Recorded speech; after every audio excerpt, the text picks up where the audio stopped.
کتابی که آقای ابن طاووسشون نوشته، طرف من الانباء والمناقب، در اینجا میاد میگه که وقد اتفقت روایات اهل البيت و سیرتهم فی ادیتهم على لعن ثلاث من تابعهم و شایعهم.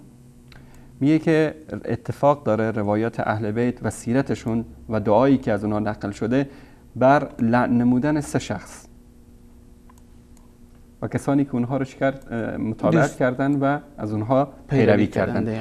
و همچنین از ابو عبدالله روایت کردن که این شخص ابو عبدالله علیه السلام که تهمت میبندند، درست، هو یلعن فی دبر کل صلاة مکتوبه 4 من الرجال و 4 من النساء.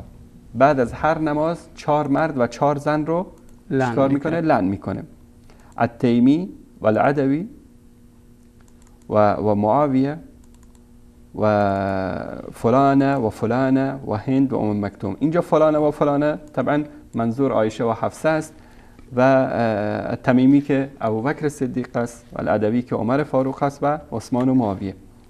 درست. بعد اینو مصادرش ذکر میکنه، میگه به اینجا مراجعه بکنید. در اینجا تعریف میکنه از علامه مجلسی شون که میگه که و علامه مجلسی در بهار الانوار در جلد 8، حالا در اون زمان جلد 8 بوده، چاپ سنگیش به بله، در باب کفر ثلاثه و نفاق و فضای اعمالهم مطالب رو گفته کاملا آورده. شما همینجا